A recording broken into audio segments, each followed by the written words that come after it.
These are all the questions.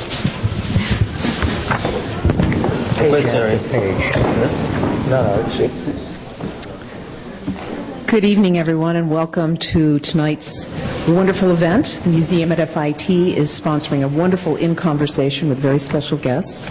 My name is Patricia Mears. I'm Deputy Director for the museum.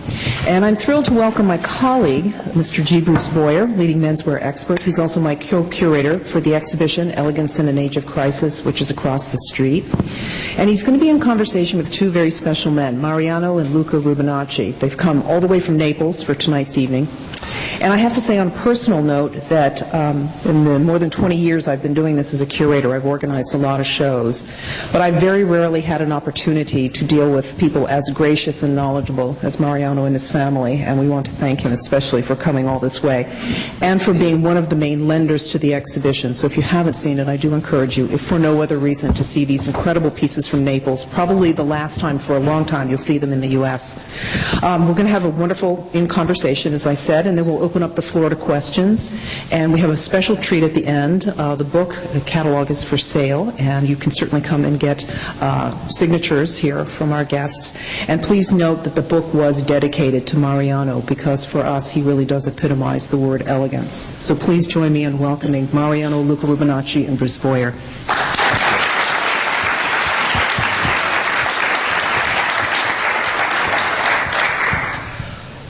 Thank you very much.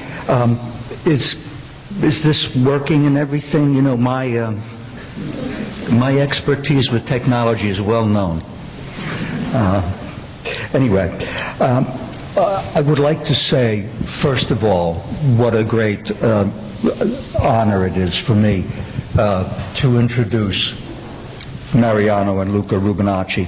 The majority of the men's clothing in the current exhibit, Elegance in an Age of Crisis, has been graciously loaned to us by them. And as Patricia said, they have graciously traveled here from Naples to be with us.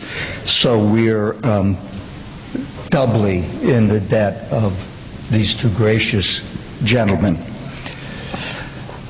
I want to discuss this evening the topics of Italian style and tailoring. They have, these gentlemen, a unique and expert perspective on both. The House of Rubinacci is on everyone's list of the top tailoring firms in the world, and some would argue very strenuously that it is at the top of that list.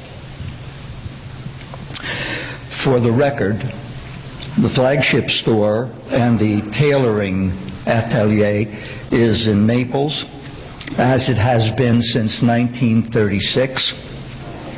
There is a satellite store in Milan and one in London, but all of the custom clothing is made by the tailors in the Naples workroom. Now, I think what I'd like to do is to first give a bit of background on both Italian craftsmanship generally, and then on the House of Rubinacci in particular. I think the Italian sense of style is, at this point, hardly to be argued. Whether it's in furniture or sports cars or architecture or fabrics, clothing, or dozens of other fields, the Italians have made their mark in design. And the craftsmanship of these great makers of distinction, particularly those artisan firms devoted to dressing the gentleman in masterpieces of sartorial artistry, is particularly noteworthy as the world and we all know this, is increasingly dominated by shoddy workmanship and grubby conformity. A world drowning in computer printouts and microwaved meals is in need of artisans. Thank you. Thank you. Isn't that nice? Isn't that nice? And it's true, of course. I am mindful, too, that Italy has always had this stylistic edge. Even the most cynical of travelers, Mark Twain, once said that the Creator had made Italy from designs by Michelangelo. And I think while other nations, the great scientific and technological empires, fulfilled their missions on the grand scale, policing the world, measuring the galaxies, and generally deciding the fate of the universe. Italy continues to provide those personal and intimate pleasures, catering to those who seek an elegant pair of shoes, a noble glass of wine, or a fine silk fabric. The Italian sense of craftsmanship seems more and more a haven and a refuge for those human individual concerns, those daily pleasures that are so much in rapid decline everywhere else. So I think that there is this relationship between craftsmanship and an appreciation for beauty that is a product of Italian culture and history. And I think it is somewhat true, as has been said, that in that sense we are all Italy's children. In the 19th century, if I can turn to the personal history, and I would like the two of you to correct me where I've gone astray. But it's difficult to correct you. The Rubinacci family in Naples became a dynasty in the silk trade, importing silk from India for the many Neapolitan tailors. And I hate to give figures because I figure we don't need a lot of figures between friends, do we? But at the turn into the 20th century, there were in excess of 400 tailors in Naples. 4,000. 4,000? Yes. I stand corrected already. That's wonderful. 4,000 tailors in Naples. It's a lot. It's incredible. It's wonderful. It's wonderful. And Mariano's father and Luca's grandfather, Gennaro Rubinacci, who was born in 1895? 1895, yes. 1895, I got that. Became not only an expert in cloth for tailors, but he was, as I understand it, an elegant tastemaker of we can say Naples. An authority on matters of taste and style among the gentry and the aristocracy of the city, and his opinions as an elegant man about town were carefully heeded by society, and particularly by the stylish young men with whom he associated socially. And at some point in the early 1930s, and this is what I want to start out and find out more about. Gennaro decided to go into the tailoring business, but this is not a typical tailor shop. First of all, because Gennaro was not himself a tailor, he was perhaps more of what we think of today as a designer of sorts, one who designs and then employs craftsmen to construct the garments. And that's, I think, where I would like to begin, is how did this come about, Mariano, that your father decided to open a tailor shop? I mean, why did he do this? Well, all his friends always asking him to go with him to the tailor to recommend and to explain to the craftsman to how to make a suit, how to make a shoulder, how to make a pocket. So ask always him his advice, and so therefore he decided to be independent with the family, to open his own business.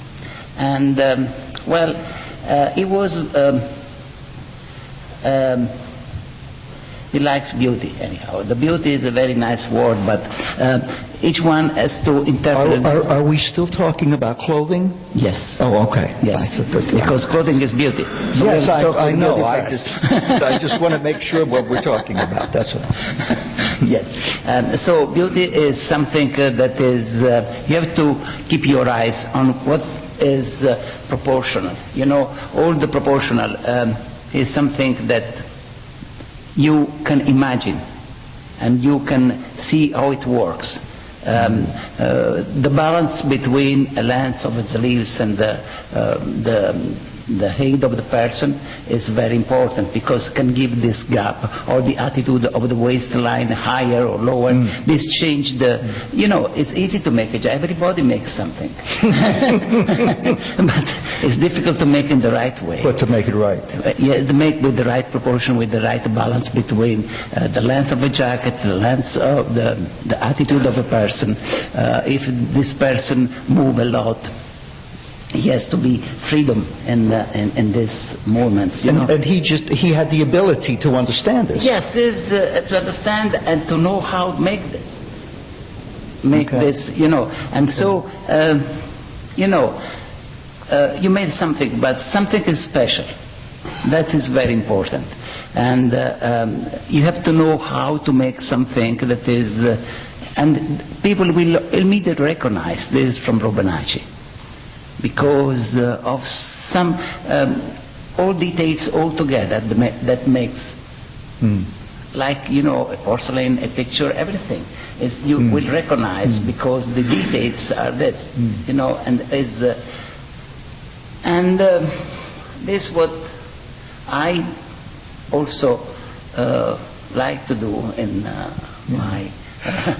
my experience of work, and what I try to tell Luca, but here's this we have inside us, so it's something that we have inside ourselves. When you are used to make something, for you it's easy. I do remember my father always says, if you ask the whole maker that is good to make something fast, and so please do it fast, don't care about it done, she will always make this properly.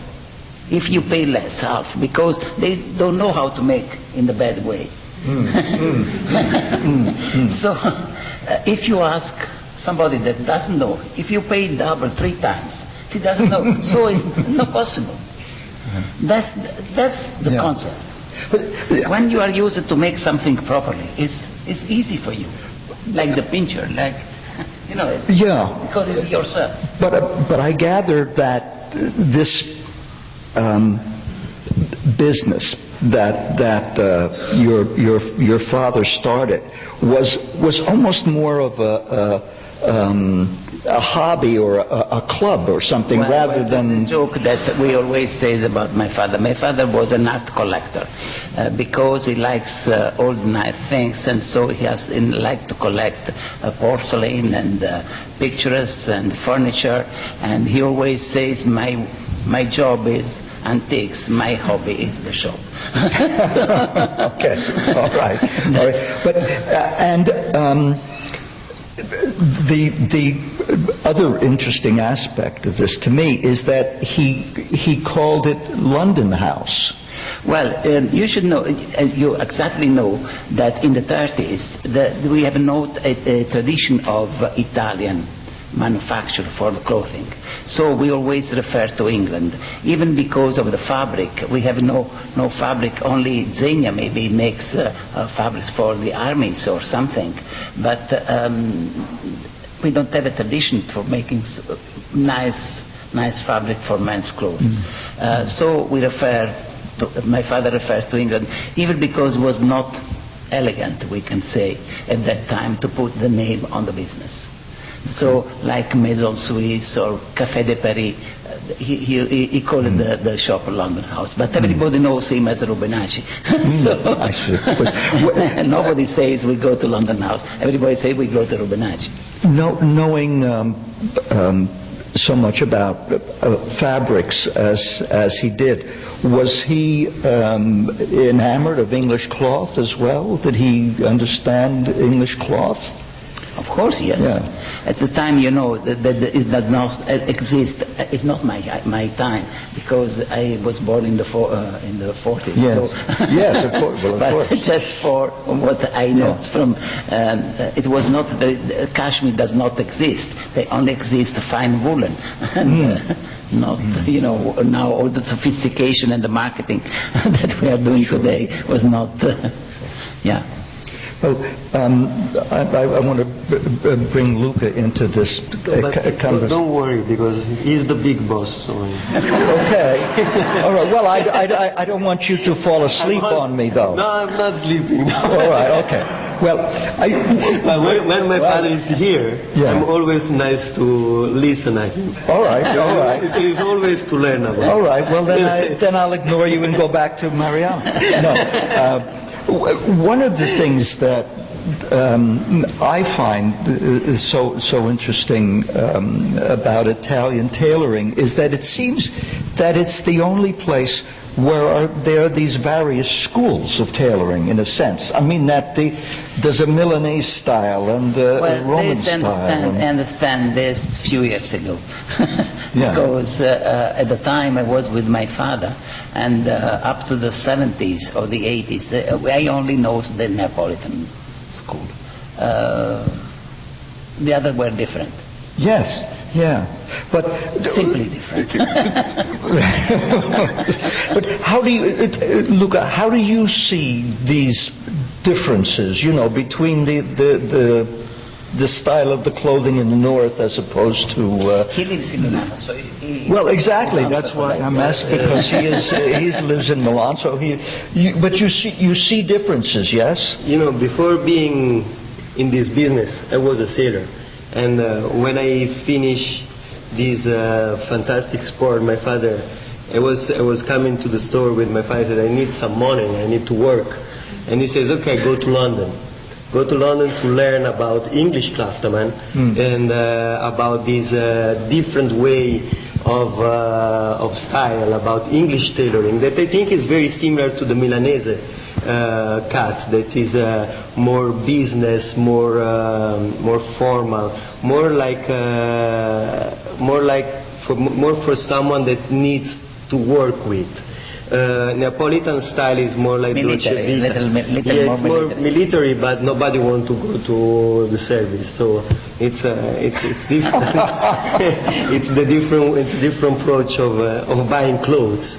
You know, I think that the English style, as the Milanese style, it's more for people that needs to have a suit. Needs to work with in a very perfectly shaped. Neapolitan style, it's a way of dressing. It's a lifestyle concept. I understand when I've been the first time to this London tailor that was Kilgore, French and Salisbury at that time. Yes, yeah. And I had my first suit. I was 20 years old, and actually it was this suit, because this suit is 14 years old. It's got a lot of mileage in it. Yes, in fact, my father, when they saw me today, he says, "Wow, where you be, where you take out these suits from?" I said, "Yes." But when first time I arrived there, they put me in the middle of their tailor house, and they start to talk about me, talking out. Look at this shoulder, it's pretty, it's strange. Look at this canvas, very light canvas. They was complaining my jacket and was complaining my outfit. And they didn't know what to reply because I was poor of this business and this art.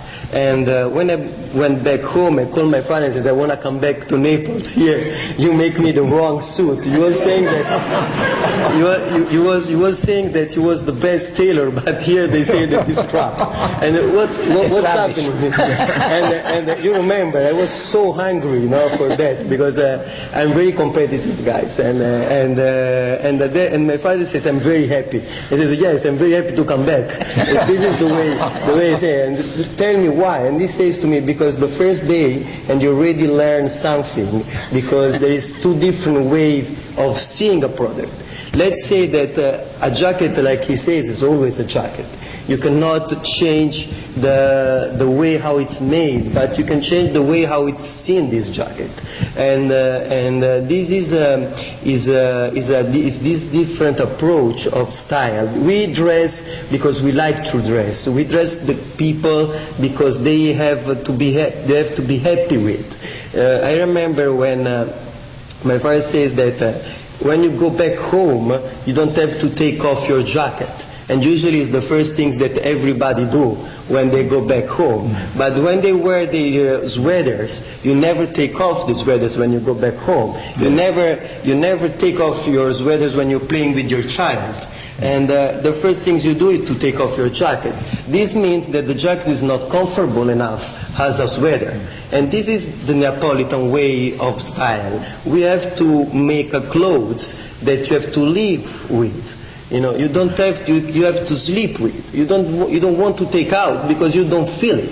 That's why less canvas. That's why no padding. That's why a shirt sleeves. Shirt sleeves make all the outfit more relaxed. Wide shoulder to keep everything and doesn't move. I always am very curious. And when I see the past. When you see the style, the American style, for example, they like very boxy clothes because they think that being wide, it's being comfortable. But it's true. You see 50 guys with a 56 jacket, and they says, "No, I want to feel comfortable." You can move around inside of it. Yeah, you can put you can put your girlfriend and you don't see her. It's something that is. I hadn't thought of that. It's this is the things, but every exaggeration is something wrong because the comfortability is making something more comfortable, is adding some centimeters. But if you change sides after you're being uncomfortable.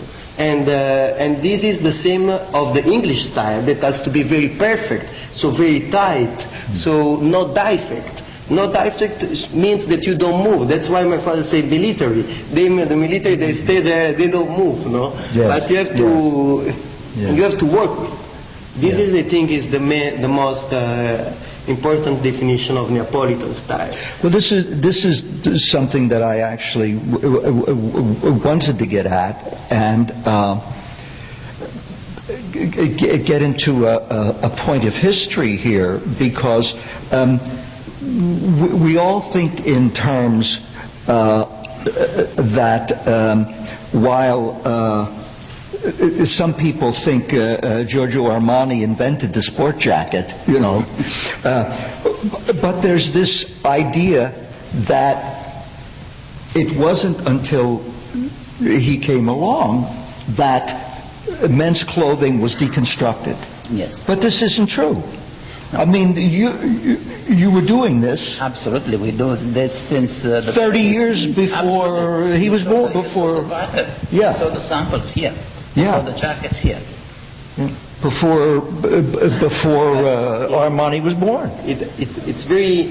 I think it's very simple. When I see that they was deconstructing the jacket, my father, my grandfather, the Neapolitan culture was deconstructing the jacket. But if you see at that time, in the 30s, in the 40s, Naples was 30 degrees mostly all year round. Mm-hmm. So think with an English jacket that was made for 10 degrees. You will never wear it. That's why it was a kind of something that you have to, because you cannot wear a flannel in summer. It's the same things. English are famous for flannel, as we are famous for cotton. I think it's a way of. It's this way, and that's why today we are mixing everything. This is something else that I think we should mention to take it into the social sphere a bit more. It occurs to me that every time I go to Italy, it seems that people live in public more. They're out in the squares much more than the English or the Americans. The Italian lifestyle is more of a public lifestyle in a certain sense. What do you call it? The Corso? Yes. Corso. Main Street. Yeah, that even in very small towns you have this, and outdoor cafes and everything, yes. And because you have a better climate. I mean, absolutely. You know, outside much more than other countries. Exactly. I remember being in Amsterdam in the late fall once, and people were trying to sit at outdoor cafes, but the cold, wet wind was blowing across the North Sea, and they were sitting there in overcoats, you know. And it was very difficult. But what has both the idea of the Corso and the climate have to do with the development of the Neapolitan style? I think it must be a big contribution, no? Also because Italian likes to be seen. This is very... Yeah, well, I mean... It's very important. Sure. But it seems like the Englishman has his club. He goes to the club, you know. But in Naples, you go to the outdoor cafe. No. Well, in Naples, we do have clubs. We do have a very... don't forget, Naples has been a capital. Naples has almost 2 million inhabitants, and with all the surrounding is almost 5 million. So we are a lot of people. But Naples has a great tradition. Naples has been a capital. So even in the DNA of Neapolitans, there is a lifestyle that is very high quality, because the king used to live in Naples, and all the cart, like in London, like in Paris, like in Vienna, the cart lives in Naples. And so all the concept of this is in the Neapolitan. You can see from the Neapolitan porcelain of Capodimonte, you will see all the lifestyle of the city at the time. And is very, very interesting to see all those lifestyle, and also in the drawings and everything you can see in Naples this lifestyle with the middle class, the lower class, and upper class, and everybody, this competition with goodness, and becoming always better. And this is very important in the Neapolitan attitude. Yeah. Following up what Luca says before, please. I wish to say a nice sentence. You, with the comfort of the jacket, you have to explain something. You have to kiss the hand of a nice lady without turning yourself. That's you can do with the Neapolitan jacket. I've never heard a better explanation.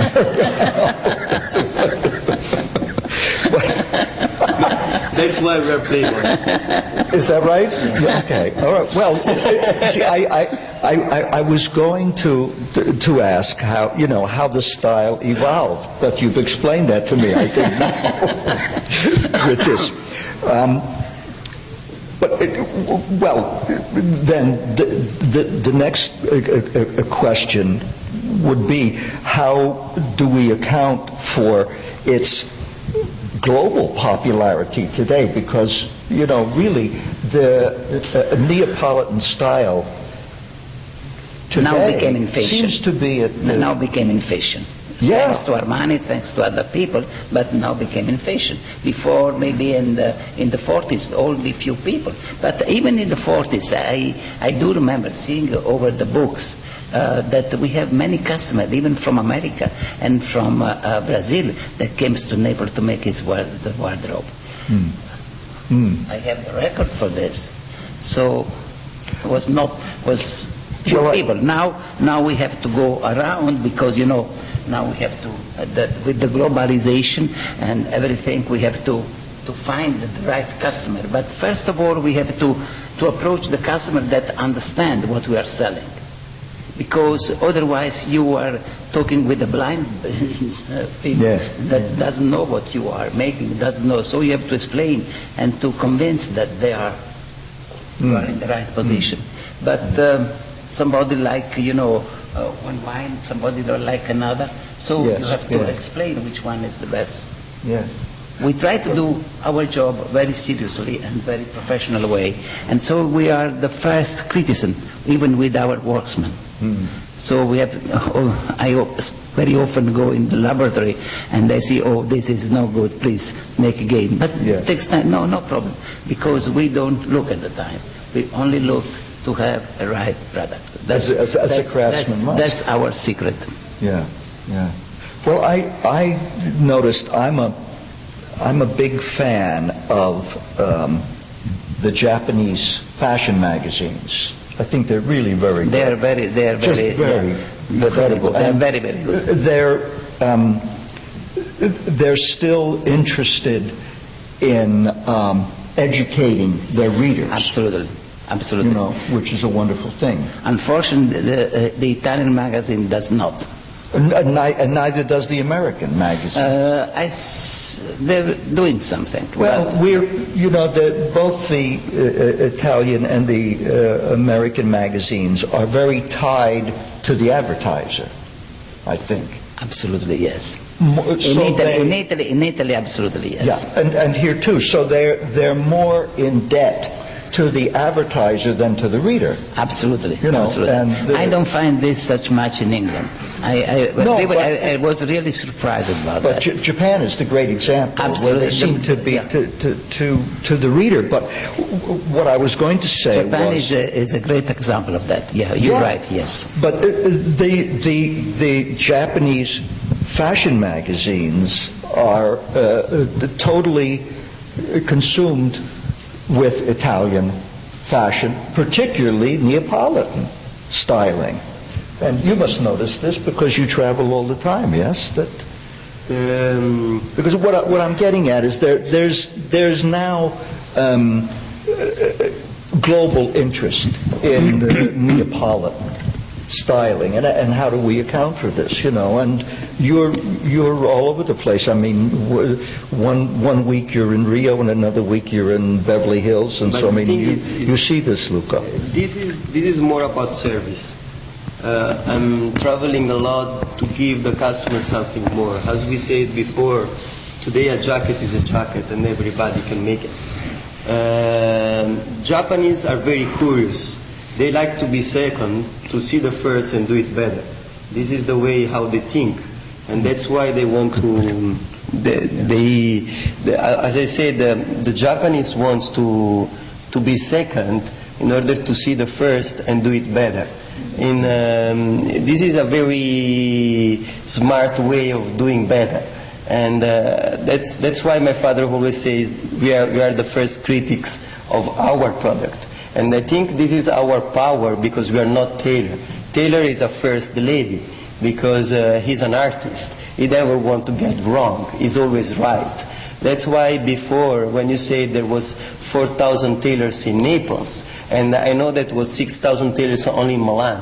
And you can imagine before a customer was going to a tailor to follow the style of the tailor, because there was so many artisans, so many different hands, so many different shapes. Also, if there was from the same place and maybe from another door, maybe from another building, but two different cuts.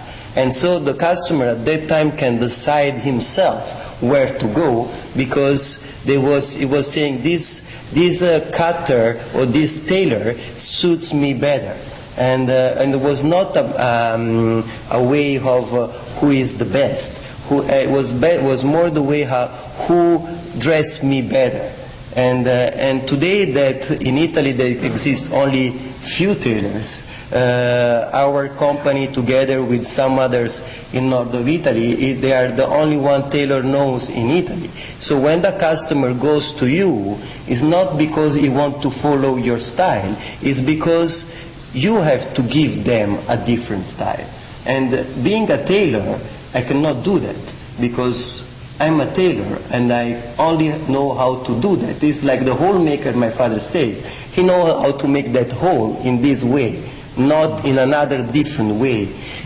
We count 45 tailors in the house, and that's why we are... This is an enormous amount of tailors, really. In a tailor... You can Yes. In a tailor company, it's quite impossible to have all these tailors, because they are all cheating each other, because one is better than the other one. And so we have always to have someone that divide them, Yeah. Well, the old line is that tailors are very honest men. They never speak well of each other. Yes. But if you think that we have 45 tailors and one is better than the other one, but everyone is the best, and our strong capacity is to be able to dress every single man in a different way. I was in Kazakhstan last week, and I had this compliment from a customer that is in the politics. We dress like a hate politician there, and when one of their friends says to them, "Who are your tailors?" and everybody says Rubinacci, and he says, "Why you are all different? Why you are all looking different?" Because he was not able to understand why they was going to the same tailor and they was all looking different. This is, for me, is a good thing, because it's the capacity of dressing different every single man. This is what today we are trying to do. And sometimes people say to my father that I'm ruining this business for that. Because I'm taking apart the Neapolitan style. But what many people doesn't understand, that is the Neapolitan style is in the construction of the product, is in how you make that product. But how this product looks, is the customer. It's not us. That's why we don't put brand in our jackets, because it's the jacket of the customer. What he wants is what he feels is what the jacket will explain. This is the way of dressing. It's a different approach of selling products. I am really very proud of Luca and what he says, because I feel that he really understands. Well, you will recognize... You're saying that you taught him very well. I don't know. I don't know. No, but what I say, I always say to Luca, fashion for us does not exist. Fashion is the customer. Okay, each customer, fashion, you cannot make a fashion that is fashionable for everybody. For instance, people say fashion says long jacket. If long jacket doesn't fit you because you look ridiculous with that, or you have so short why legs, we have to be ridiculous? So that's why we have to make fashion for each customer differently. But you will always recognize a Rubinacci jacket. because there are some details, I recognize without knowing, because now I don't know the customer, because he knows much more than I do. But I do recognize our product, because there are something that happens. Well, let me ask you about some of those technical things. Then, I mean, how long, how many hours go into a Rubinacci suit? That's a hard question. Hard question because we don't know. I tell you, no, yes, we don't know. We don't know exactly. And I always also, sometimes I explain this to our customer. When you come to us, you ask the price for the suit, and we tell you the price, but we don't know how much it costs. Because if the suit fits properly to you, okay, it's okay, and it's the normal 40 hours, 48 hours for the jacket. That's normal for us. But if the suit doesn't fit, and we have to remake 1, 2, 3 times, so how much will it cost to us? And you wouldn't pay more because we didn't make the suit properly. No, it would be to you. Yes. Yeah. So it's a hard question, and we don't know. But anyway, we made an average on year time of the products, and so we can, make a standard. But anyhow, we want the suit to be right for the customer. That's the imperative. But I mean, you're normally 40, 45 hours for a jacket. Yeah, but because I mean, your clothing is not inexpensive, and one reason is because so many man hours of handwork go into it. But anyhow, hours no. The time is not important in making. The important thing is the suits has to be right. That's imperative. Okay. All right.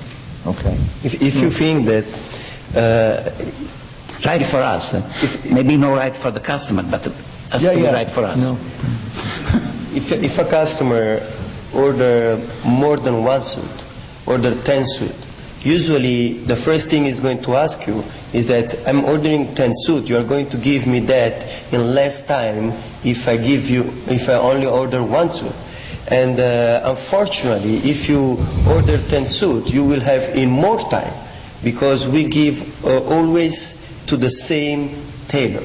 That's Every another single very important customer thing. has his own tailor, and they will never change, because different hands is different product. And in a perspective of business, if we give to 10 tailor, in 1 week we are able to deliver 10 jackets. But if we give to one tailor, he needs 1.5 months, 2 months to make the 10 jacket. But it's strange, but this jacket has to look more close to the machine made as possible, because the machine made is perfect. And what we have to do is to arrive more close to this craftsman than the handmade.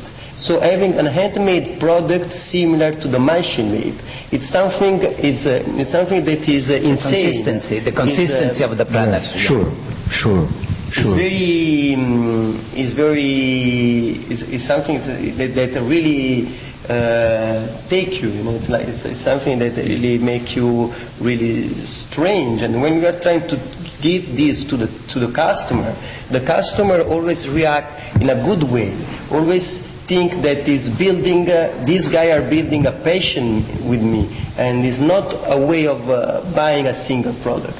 It's building a passion. That's why all our customers become friends. All our customers have some effect with us.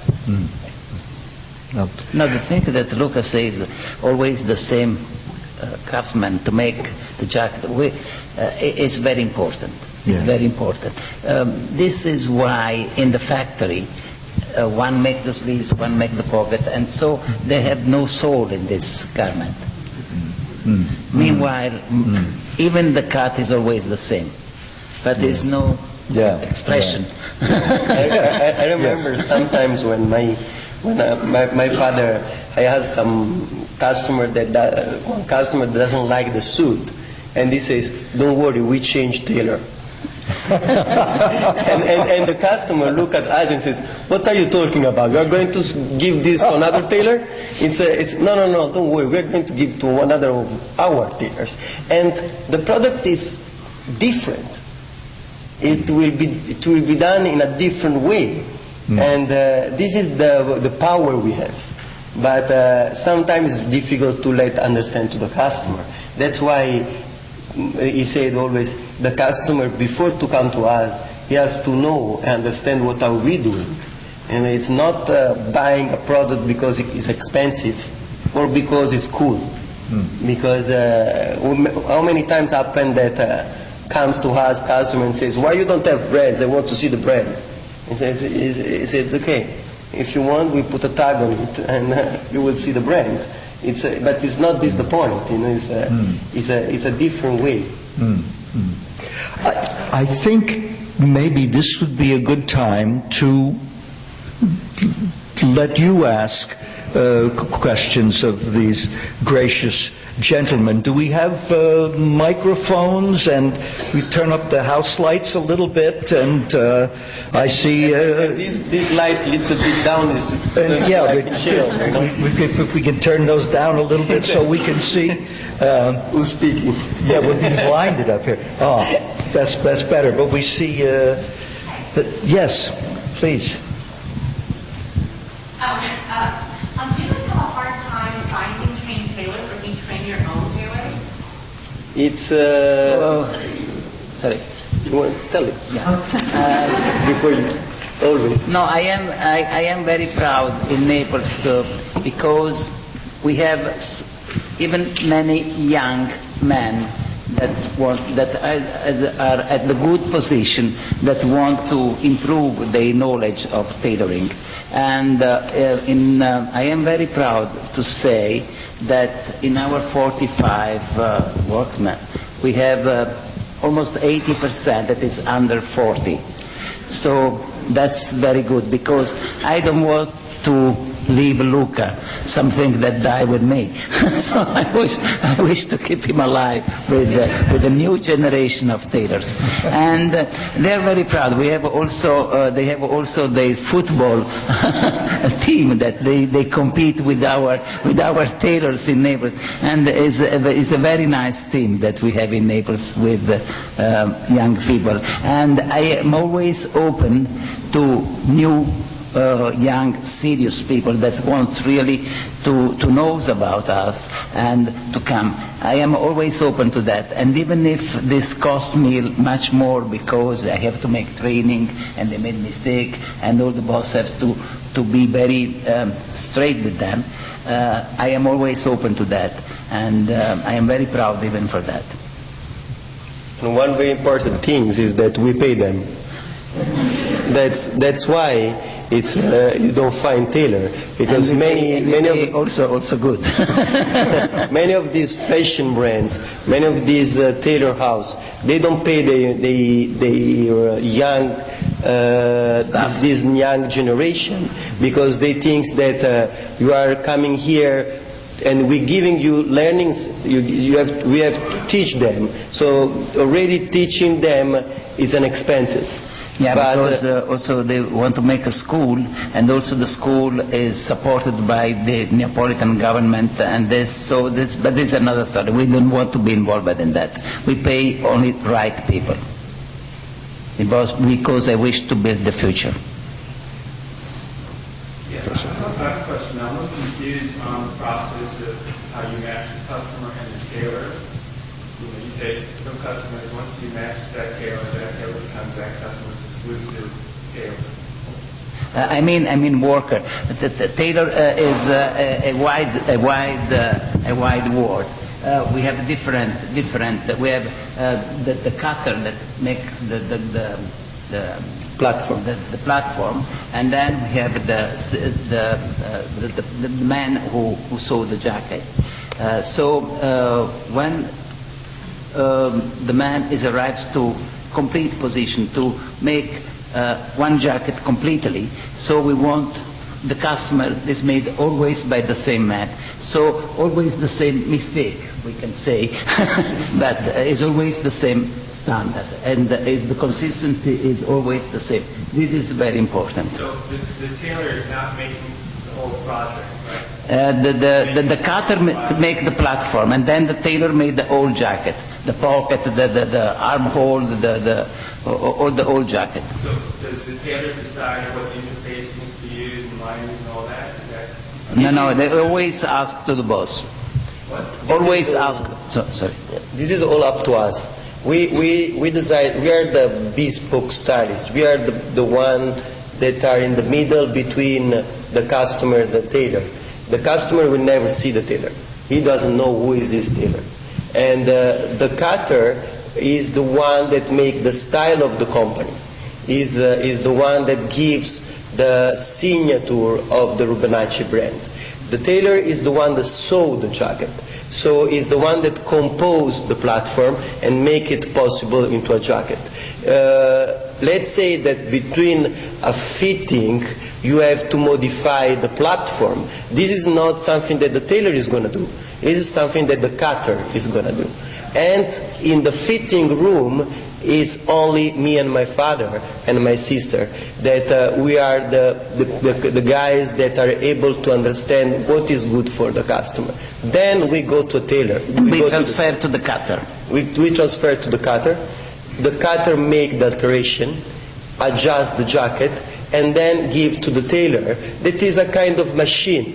That is the one that finalize the product. But the stitching, the way how the stitch are made, because are made by hands, are done, gives to the product a different shape. Because as you know, hand stitching means flexibility. Machine made means static product. That's why the jacket after feels more close and more shaped to the body, also if it's a standard size, because this is a handmade. This is the way and the difference between. And there is also an interesting point, because, for instance, a shoulder, to work a shoulder, everyone works the shoulder in a different manner. So this I like, this I don't like, because it's different, it's not easy. And in the factory, the shoulder is made by the machine, because they have the shape of the shoulder, they put with the press, boom, and they make immediately. So you wear it is perfect, and after a while it goes by this way, then you go another way. Yeah. Meanwhile, It doesn't move with you. Meanwhile, in our suits, more in the beginning maybe it's not so nice, but after you wore for no, I tell you, after you wore for a time, yeah, but there is a reason for that, because the wool is electric. Before they used to stabilize the cloth in the cave, like with wine, you know that. Yes, no? yes. For 1 year, 2 years. Today it's impossible for the mill. Mill like l'Europeana, they have to produce a lot, so they don't stabilize, and so the electricity in the fabric still keep. In the factory, they have this machine, they press, and the jacket is stabilized by themselves. But after a while, as I say before, one goes this way and you go the other way. Yeah. In our product, at the beginning, this static electricity is not fixed. So at the beginning you don't see proper, but it's made for you. So after a while you have in the wardrobe. It happens to me, a jacket that doesn't fit at the beginning, and after 3 months I go there, I put it, oh, that's good. because it's true. Yes. You see, Luca, now the suit is 12 years. How many years? 12 years? Yes, but they don't change in shape. No, absolutely. That's important, of course. You say this is an excuse. No. But that's true. For me, that I always gain weight, so I am always tight in my suit. Me too. It's the way of saying that the fabric is electric. Yeah, exactly. No, but exactly. that's true. And the chef is very good. Right. Okay. So my question is, what advice would you give to an aspiring menswear designer? Because right now I'm studying with a bespoke tailor, and I'm around bespoke tailors all the time, and constantly, they tell me, are you sure you want to be a designer? Because in order for you to be a really good menswear designer, you have to learn the art of tailoring, and it's going to take a long time, you know, going through the different stages of construction, of cutting, and all of these different things. But then I'm always a little confused, because it seems like most tailors that dedicate most of their lives to understanding and being able to perform every aspect of tailoring, they get stuck in the back of the tailoring house, and they just know how to construct a beautiful garment, but aesthetically it has no appeal, it has no, you know, flair, opposed to a designer's perspective, being able to bridge understanding, you know, craftsmanship with also having a good creative eye. So I'm curious, you know, what is your advice for an aspiring menswear designer? This is almost a lifestyle question, I think. Well, reliability of the tailor is the first question. We try to be reliable anyhow, but not everybody does that, and that's a nice question.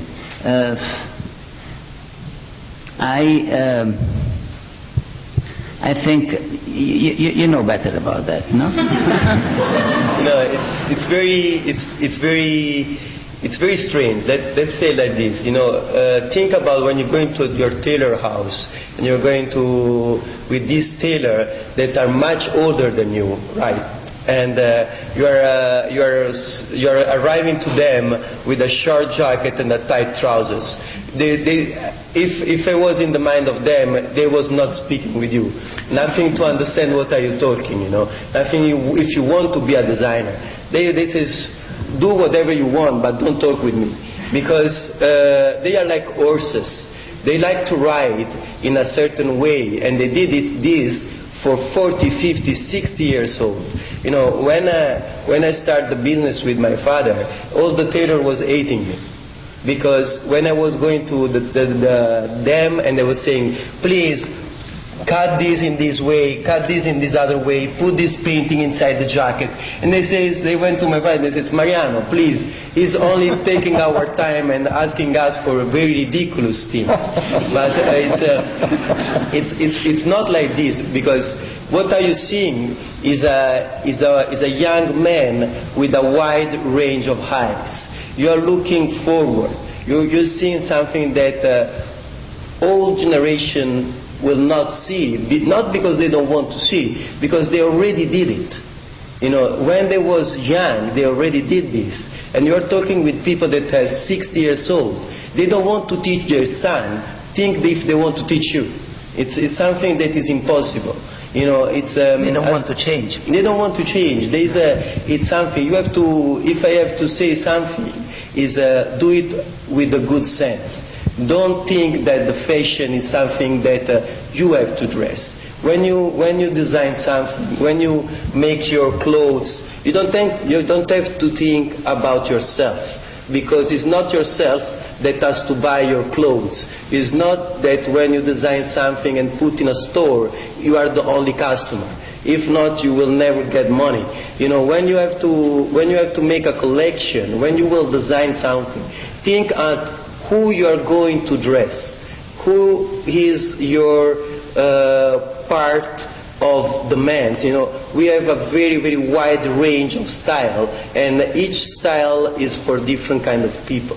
And that's why this you can only learn living it. You know, when I start making capsule collection with my father, 22 years old, I was making this fantastic collection for me without selling one piece. There is nice to hear the challenge between two generations. And I still remember when I made my first collection for Arabs, and they didn't sell. And they says, "What's happening?" And they said, "They are not going to be sold."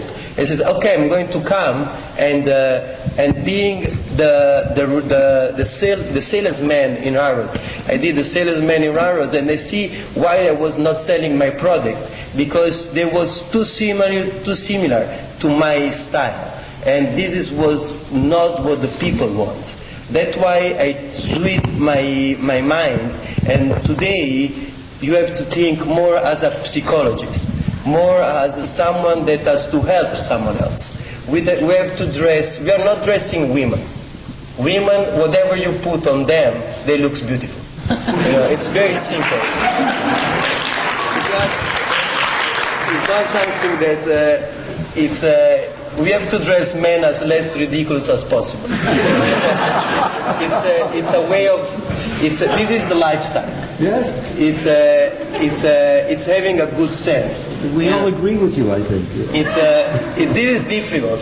I know it's much more difficult than making Simply wearing a suit. Yes, and you are not a fashion man. You are not, I don't know, these huge people in the actors, or you're not David Beckham that put a thing on a swimming or an underwear and sell 2,000 million underwears.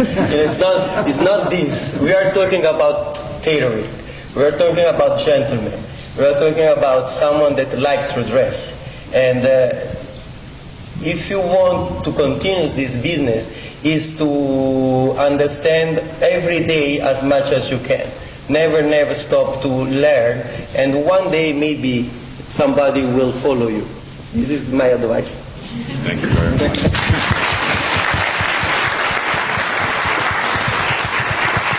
Thank you all so much. If you have any other questions, the Rubinaccis will be here, and if you are interested in getting their signatures in the book, they are here for that as well. And thank you all so much for joining us, and our profound thanks to Mariano and Luca.